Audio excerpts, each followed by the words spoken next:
Bismillahirrahmanirrahim. Assalamualaikum warahmatullahi wabarakatuh. Waalaikumsalam warahmatullahi wabarakatuh. Selamat bertemu kembali para pemirsa tim Dai Nusantara. Semoga kita semua tetap dalam lindungan Allah Subhanahu wa taala.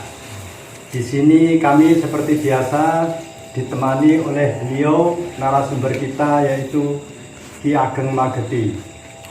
Bagaimana Ki Ageng kabarnya? Ya, alhamdulillah baik-baik sekali. Di sini saya mau bertanya tentang amalan-amalan yang ada di masyarakat pada saat ini.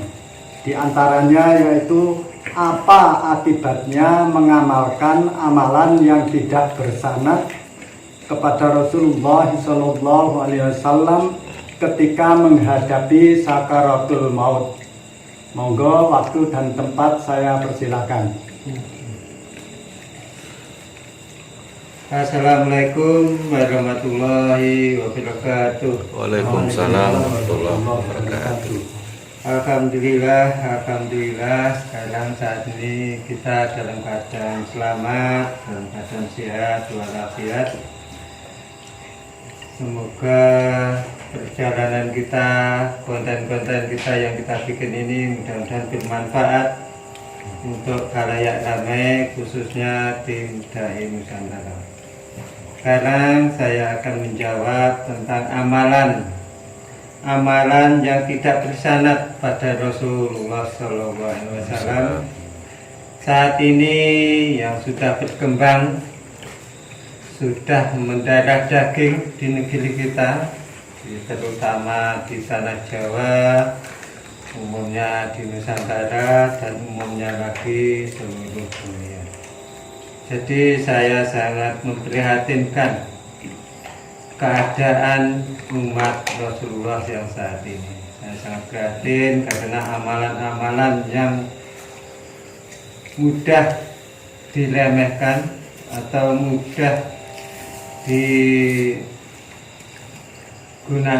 semena-mena, yaitu amalan-amalan yang penting mereka mempunyai kehebatan, kekuatan, dan keajaiban.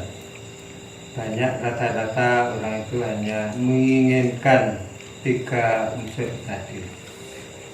Jadi tentang amalan-amalan yang bersanad pada Rasulullah atau yang telah bersambung dengan hati yang sudah diislamkan, itu sebenarnya akan memancarkan cahaya iman melalui ketauhidan yang dialami. Begitu juga sebaliknya, amalan-amalan yang tidak bersanad itu sudah jelas bisa dibuktikan melalui pandangan hakikat maupun pandangan akibat, bahwa yang tidak bersanad itu selalu dalam keadaan gelap atau dalam keadaan memerah, aura memerah, yang selalu mendatangkan mudarat bagi yang mengamalkan. Selalu mendatangkan mudarat. Kenapa? Karena tidak bersanad.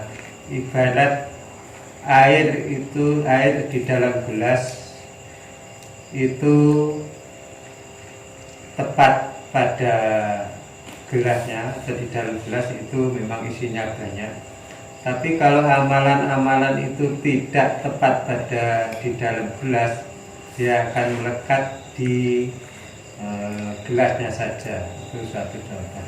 Kalau amalan yang melekat di luar gelasnya itu namanya amalan-amalan yang tidak bersanad pada Rasulullah SAW. Jadi kalau amalan yang bersanad itu pasti tepat masuk pada ke dalam gelas, itulah yang bersanad pada Rasulullah. Itu sudah jelas, termasuk hasil akhirnya. Hasil akhir ini apabila dibuktikan dalam keadaan mereka menghadapi sakaratul maut.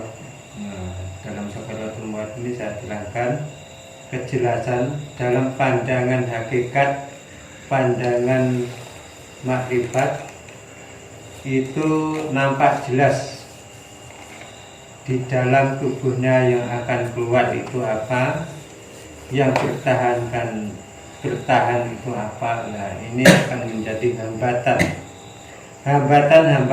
ketika menghadapi sakaratul maut.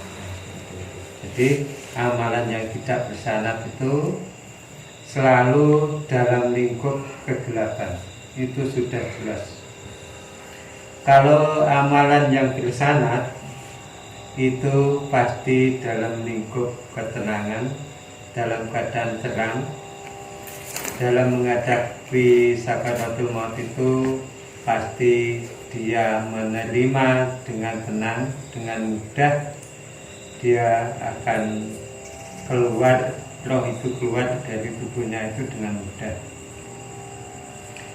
Jadi kalau orang yang matinya itu sulit karena amalan-amalan yang tidak bersanad, itu disebabkan tarik menarik antara amalan dengan niat roh itu sendiri. Jadi roh itu akan membela kebenaran, tapi sudah digulung oleh amalan-amalan yang tidak bersanad tadi. Jadi roh itu tidak bisa berkutik apa-apa, sehingga